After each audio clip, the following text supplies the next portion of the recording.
Oh, good afternoon, all. This is the 100 million youth right here in West Africa. Uh, we are on to the West African Youth Climate and Circular Economy Conference 2025. This is the first of its kind in the whole of Africa. And I want to let you know that we have our special guest right here. She's an award winner in circular economy from the United Kingdom. She's also a lecturer in that field. She has done an extensive research and she's going to throw a lot of light into circular economy, how we can clean up West Africa from all sorts of waste. Basically, we want to focus on plastics. So I'm going to leave the floor for Dr. Radical Takura. Good afternoon. You. Thank you so much. Thank you. Hello, West Africa. Good morning, good afternoon, or good evening from wherever you are joining today. So I'm from UK, as already mentioned, and let me just, extend again my sincere thanks to the organizer here. And it is very important event for all of us, to understand what is plastic and how we should deal with it. And especially just now this year my whole focus is on Africa, and I'm really pleased to be here. So it's a great honor to share this space with committed individuals. And wow, the the target is very attractive, 1 million, and that is so much important. 1 million is not even one percentage. So let's dwell into it, how we can do it. But I would like to talk more about very general, specific things than gender and then maybe circular economy. So, you know, this year, as I mentioned, I'm strongly centered on Africa. But while I may not always be physical present here on the continent, and I've never been to Africa, but I keep a close eye on it. Okay. And almost daily, I am a part of one or the other conference or, community led solutions, high level dialogues, and strategic action plans, and many, many other things. So, here, because I'm also interested in understanding how we can make a platform or how we can make a world where, we ensure that no one is left behind. And to do so, we must keep 360-degree eyes, and that is what our, we have to take a sense of full landscape of what's happening around SDG goals, and especially in environmental actions and resource justice. So generally, I am a part of such webinars or conference. It could be hybrid. I see the stage is plenty of time. And what is striking to me, that every table on African events is lined up with plastic bottles. I'm glad today we are having an online event, but many times and many pictures also show that they are lined with plastic bottles while they are talking about environment. So this is the irony of our behavior. We talk about it, we know that this is not to be done. Still, we are so much absorbed, by our behavior and the culture, that we keep on doing the same thing. So we need to think about different style. And you know what? Young people have style. They are trendy. They can change the trend. And I'm always attracted towards, fashion. And make a fashion that you will not carry a plastic bottle, then that will happen. Make a fashion that you drink from the tap only, from the provided water that is generally available for people directly from the tap. Make it possible. Make it possible to bring clean water to the homes, to the public avenues, and that is there. Make it possible to go to every shop and talk about we don't want plastic and how to stop plastic. Start thinking, how can you avoid plastic? How can you do that? And that should be done in abundance, abundance, and abundance. Everyday talk should include talking about plastic, that we need to stop plastic. And that is how we can do it. And what is the irony, another challenge here, that as the society grow more prosperous, we consume more and more packaging and more personalized products, and each one requires plastic, and therefore the problem is rising. It's not going away anywhere. The rise in hygiene awareness, increase in affordability, and this all has actually created more plastic waste, more plastic use, and it is accelerating with the demand. Even in clothing, we have now microplastic based textiles, and they are luxurious, they look fashionable, they look beautiful. So this has become a norm to wear a microplastic based textile. And we hardly get cotton based textile. Of course, I know that cotton uses a lot of water, but that doesn't mean that we should avoid and just go for plastic. We can make the cotton agriculture more sustainable. But plastic should be avoided because, you know, it floods. Actually, it floods in our market and it in homes.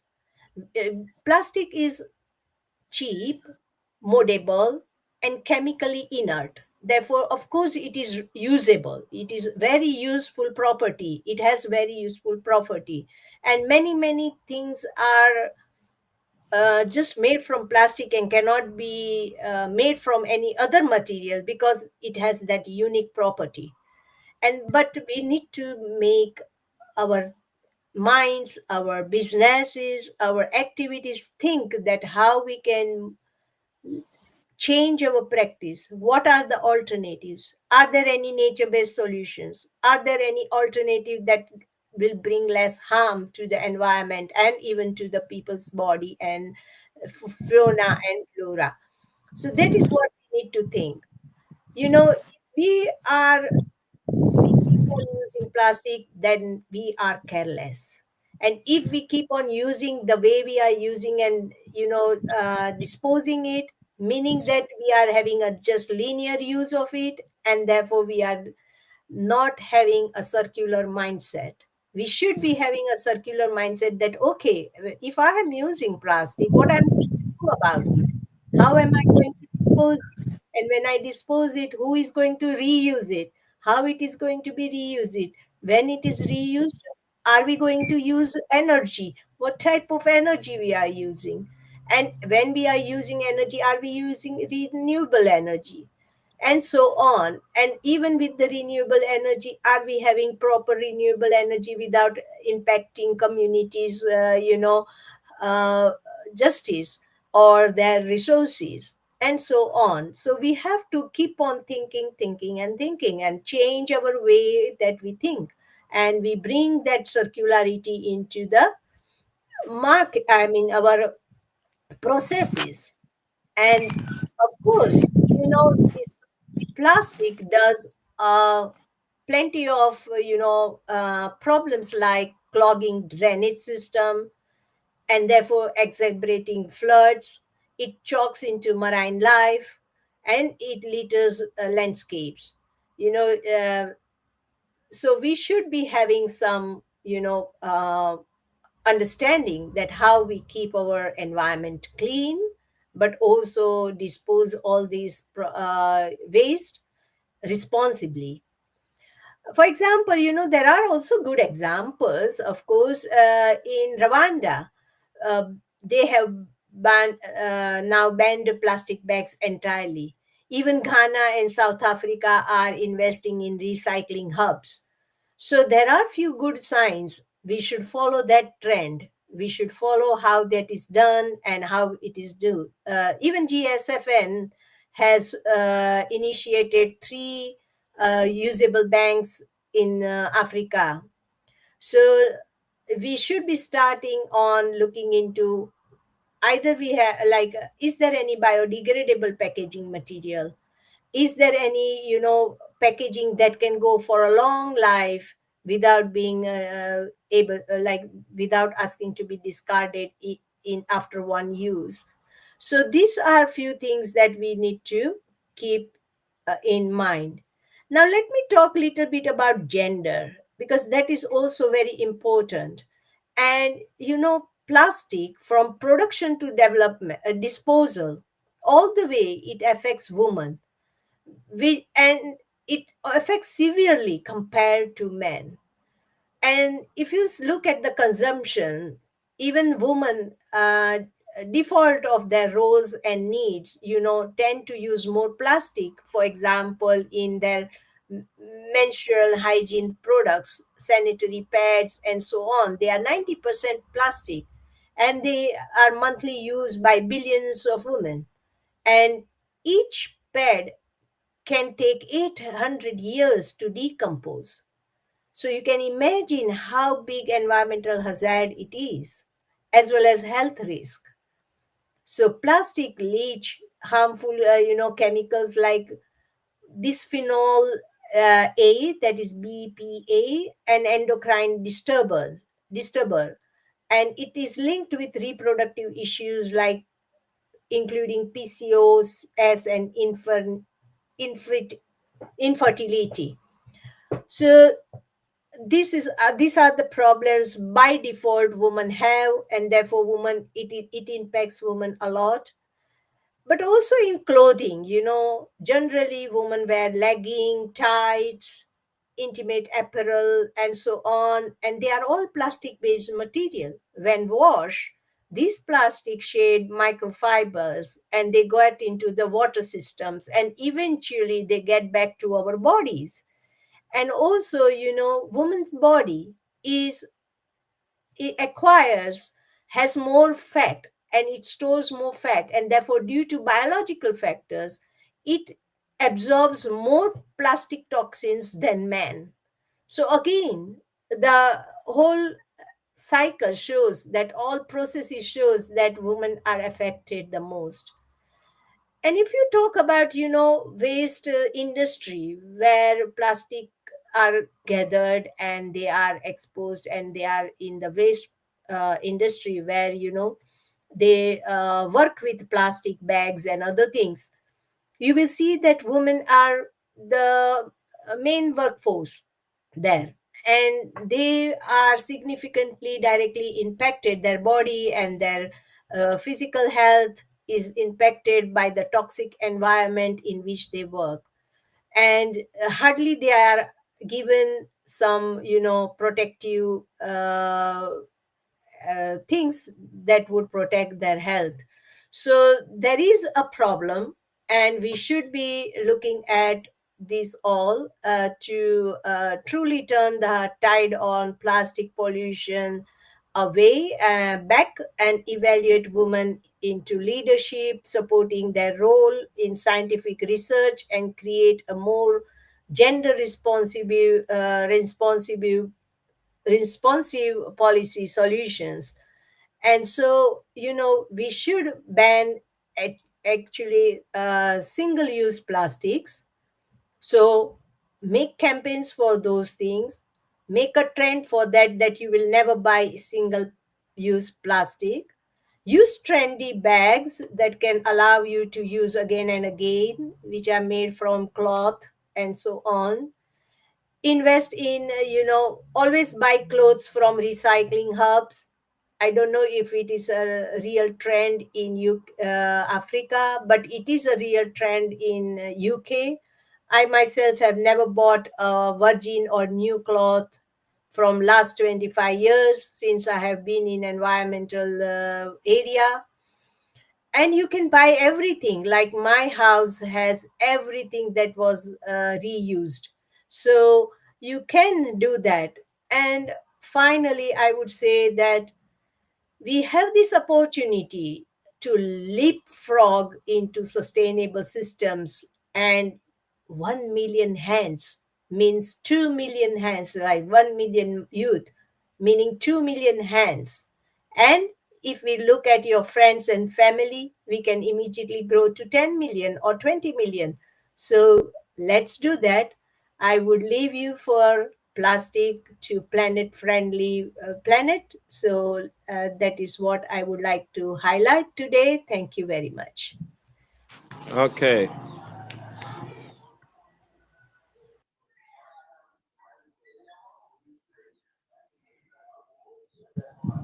Okay. Thank you so much, Dr. Renuka. Uh,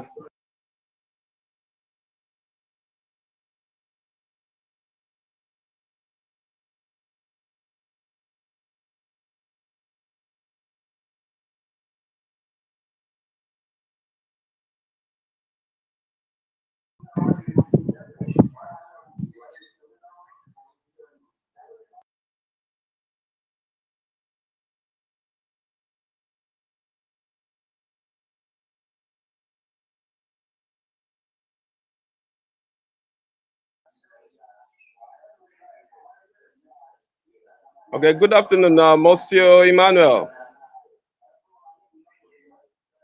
Good afternoon, Monsieur. Yes, good afternoon, sir. Well done to you, Uh, sir. okay. All right. You are live on YouTube.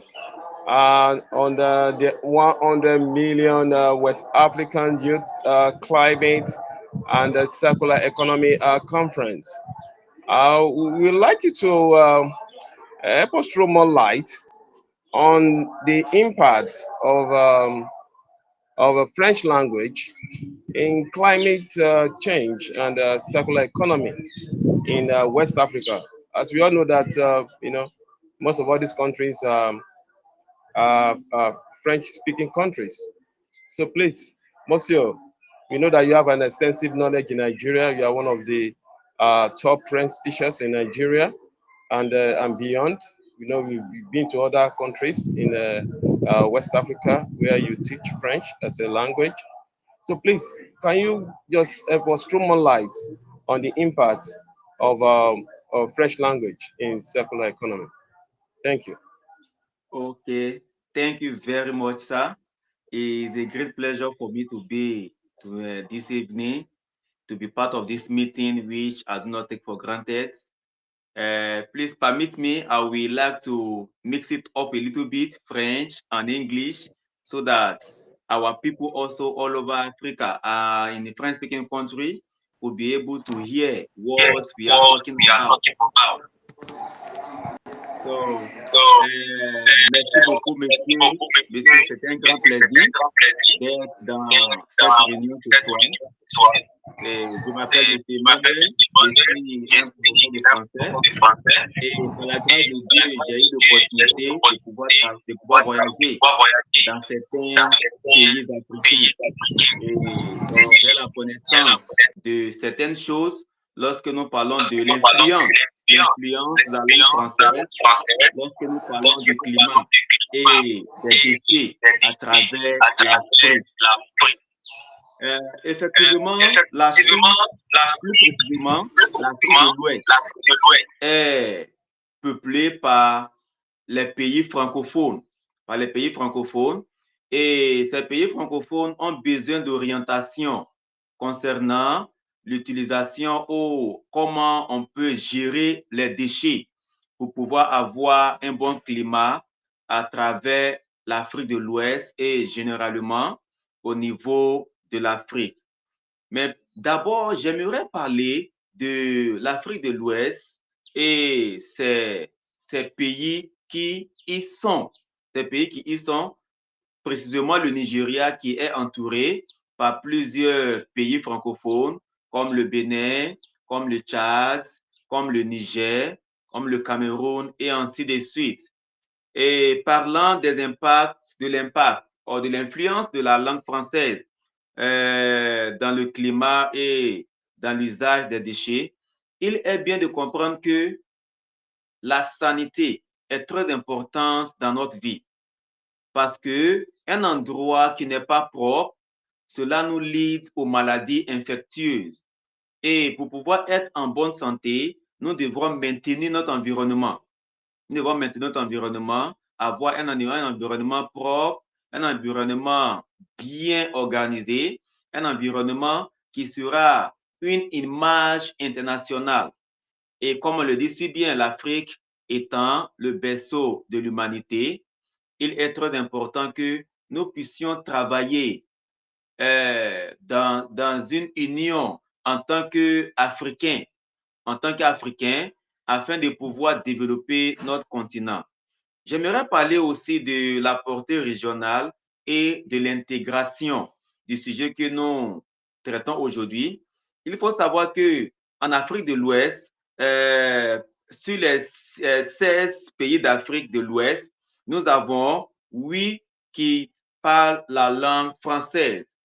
Nous avons 8 pays qui parlent la langue française et ces pays sont le Bénin, le Burkina Faso, la Côte d'Ivoire, la Guinée, le Mali, le Niger, le Sénégal et le Togo.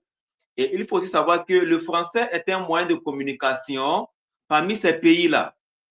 Et il est très important qu'il y ait une synergie, voilà, une synergie parmi ces pays pour que nous puissions réaliser le résultat que nous voulons à travers le sujet que nous traitons aujourd'hui, la bonne usage des déchets et le changement climatique.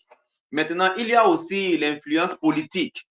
Il y a aussi l'influence politique parce que lorsque nous regardons présentement l'Afrique, nos dirigeants politiques ne pensent qu'à eux-mêmes, et ils négligent la population.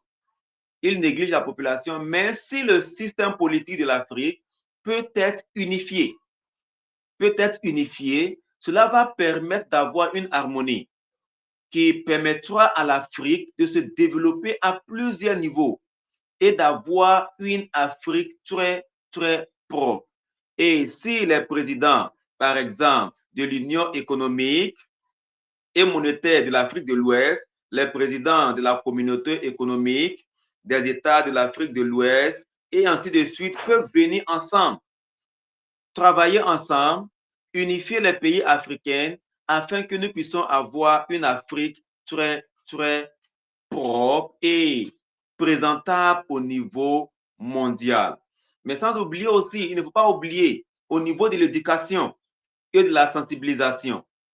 Il est bien d'éduquer nos élèves, les faire comprendre ce que c'est que la propriété, les faire comprendre ce que c'est que d'être propre dès le bas âge, comment disposer les déchets, comment maintenir notre environnement très propre afin d'éviter les maladies. Donc, cela va nous aider énormément à pouvoir euh, enlever, à pouvoir condamner, à pouvoir échapper beaucoup de maladies que nous espérons en Afrique ici. Donc, j'aimerais dire que pour pouvoir faire cela, il faut avoir l'élaboration de programmes scolaires sur la durabilité. L'organisation de programmes, l'élaboration de programmes scolaires sur la durabilité. Nous allons aussi travailler à travers les réseaux de recherche entre universités ouest africaines. Les réseaux de recherche pour savoir comment on peut transformer les déchets afin de créer des produits qui vont permettre de développer l'agriculture. Aussi faire la campagne de sensibilisation communautaire sur la réduction des déchets et ainsi de suite. Parce que nous voyons très bien en Afrique présentement, beaucoup de jeunes Africains n'ont pas cette connaissance. Ils n'ont pas cette connaissance Donc, ils ont besoin je peux le dire, ils ont besoin d'une campagne pour pouvoir être sensibilisés, pour qu'ils puissent comprendre l'importance d'avoir un environnement sain et propre. Et aussi, il ne faut pas oublier que à travers ce projet, nous pouvons avoir une communication de commerce, faire des marchés ensemble entre les différents pays afin de développer notre économie. Et j'aimerais conclure en résumé en disant ceci, que le français est un moteur clé. Oui, prenez note de cela. Le français est un moteur clé de l'économie circulaire en Afrique de l'Ouest. Oui. Pourquoi? Parce que il y a 8 pays, il y a 8 pays qui parlent la langue française, qui communiquent en français en tant que leur langue nationale. Et aussi, le français, c'est de langue officielle. Oui, de langue officielle pour l'éducation, les politiques et les affaires dans ces pays africains qui parlent la langue française. Et aussi, l'importance de la langue française, cela va faciliter le transfert de connaissances, les investissements internationaux et le commerce aussi au niveau de l'Afrique de l'Ouest. Et le dernier point que j'aimerais énumérer ici, c'est cela renforce les campagnes de base et l'action communautaire en se mélangeant en langue locale. Donc, j'aimerais conclure et j'aimerais m'arrêter à ce niveau en disant que il est bien de prendre la langue française au sérieux en Afrique parce que la langue française est un moyen de communication au niveau des pays de l'Afrique de l'Ouest. Et cela permettra que nous puissions avoir une Afrique développée, une Afrique unie et une Afrique qui va se relever au niveau du monde entier.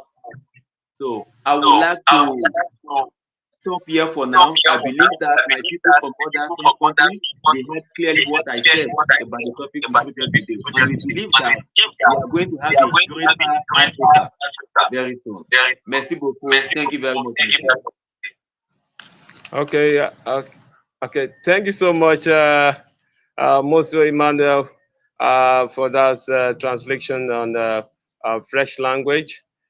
We believe that other West African countries where French is a major official language, we actually intend to spread the organization, that have been created. It is called a dirty deal, that is waste becomes money. A dirty deal is actually Operation Clean Up West Africa. So we actually intend to see what we can do by making available recycling plants in all these various African countries, branding all those who are going to participate in this conference as ambassadors. And at the end of this conference, we're going to issue an electronic certificate that will be duly signed by the Dr. Reniko Takure from UK. Um, in addition, Monsieur Emmanuel, we want to help us throw more light also on how can we actually manage waste in our secondary schools. Can you just give us an insight into that? Okay, thank you very much, sir. So, in our secondary school, I think the way we will be able to manage waste, number one, is for us to do a to sensitize, is a way for us to instruct, to cultivate our students, let them know the need to have a neat environment. So after educating them, we will try our best to have some recycle bins around the school premises. So whenever they use something, they will know that they will need to dispose it inside that recycle bin. So for our people from French country, for them to understand what you are trying to say, la question que notre auteur a demandé, comment est-ce que nous pouvons éduquer nos élèves dans les écoles secondaires au niveau des déchets? Et j'ai dit qu'il est bien d'avoir des poubelles aux alentours de l'école et éduquer nos élèves de l'usage de ces déchets-là, de ces poubelles. Et après avoir utilisé ce qu'ils ont utilisé actuellement, disposer ces déchets dans les poubelles pour que nous puissions avoir un environnement très propre. So, voilà, monsieur en avant.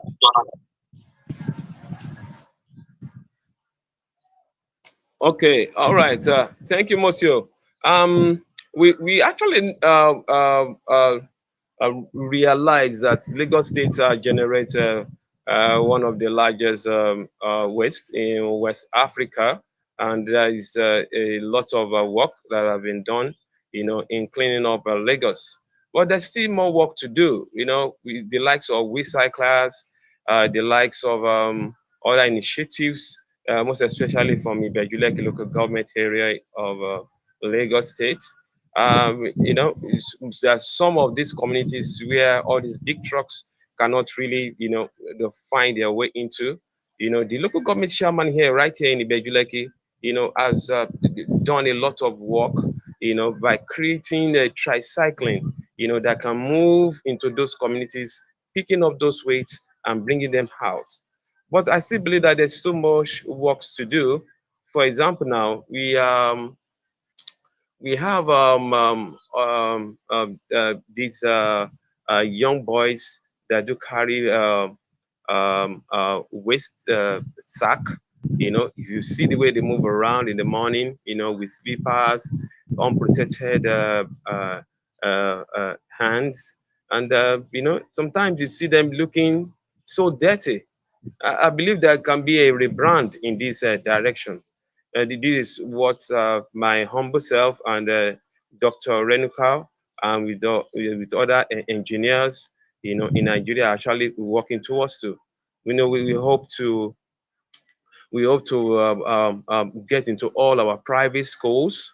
For example, in Bejuleki, a proposal has been written to that effect to see how we can collect waste from all the private schools, then all the public schools, so that on the spot, once your waste is full, can just quickly give us a call, then we will be right there on time to pick up your waste and give you the value for the waste that has been collected. But all this will be under our association. We call it Idoti Diowo, that is waste becomes money. Monsieur Emmanuel, can you kindly help us translate this into French? Okay, thank you very much, sir. Comme notre monsieur Onoda vient de le dire, et nous voulons créer une organisation qui va se focaliser sur la ville de Lagos, qui est considérée comme la plus grande ville ayant des déchets au niveau de l'Afrique. Et il a fait savoir qu'il y a certaines parties de Lagos où les déchets, où la route ne permet pas aux véhicules, aux voitures de pouvoir bien circuler. Et avec l'aide du docteur qu'il a énuméré maintenant, il veut créer une organisation à travers laquelle, dans les écoles, lorsque les déchets ou les poubelles sont déjà remplies, ils ne pourront que émettre un appel à l'organisation et à travers cela, ils vont venir pour pouvoir enlever ces déchets. Et comme il a si bien dit, le nom de l'organisation, c'est Idoti Diowo. Voilà, oui, becomes money, ce qui veut dire la saleté devient de l'argent. Voilà, Idoti Diowo, c'est une expression yoruba qui veut dire la saleté devient de l'argent. Et en prenant ces déchets-là, ça sera transporté dans une entreprise afin de pouvoir la transformer en produits agricoles pour pouvoir aider nos cultivateurs dans leurs travaux.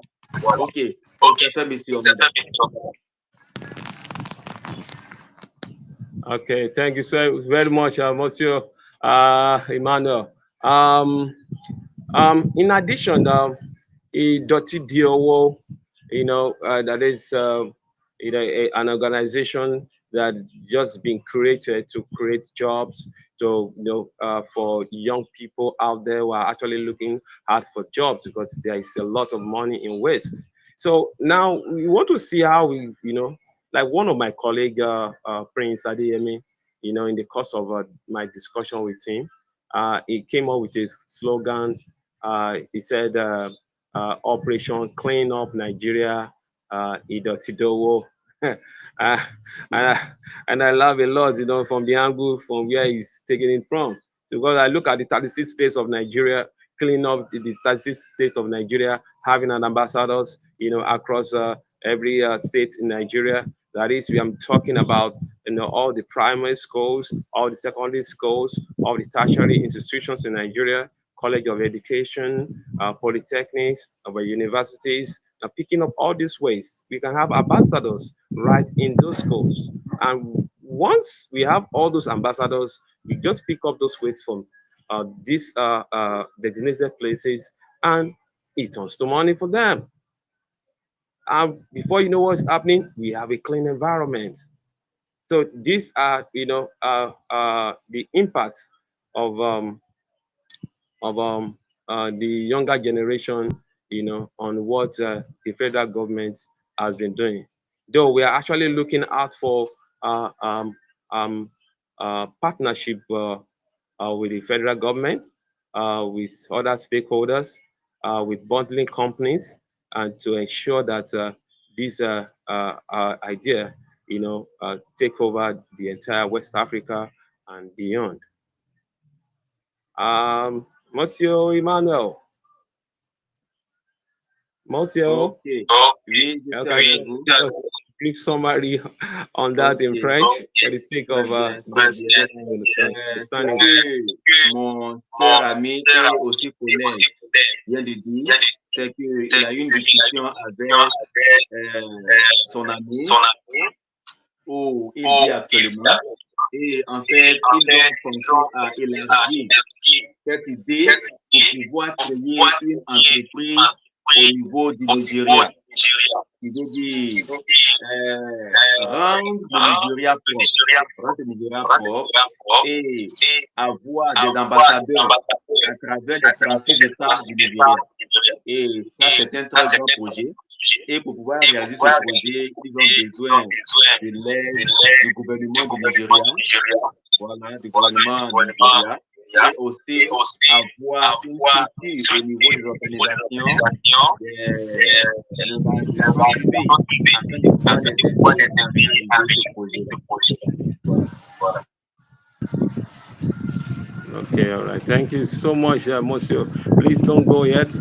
We'll be taking a short break so as to invite other guest speakers from Ray Power Nigeria. We have a DJ there, DJ Ortega. We have the likes of Engineer Deyemi. We have the likes of other notable great men from Nigerian Red Cross Society. They want to throw some light on how the Nigerian Red Cross Society can be part of this the big change that is actually coming down to West Africa from Dr. Diowo and from Dr. Reniga organization. Please just give us some minutes. We want to call on other guest speakers so that they can also give us their input, and we can also learn from one or two ideas, that they also have. Thank you so much.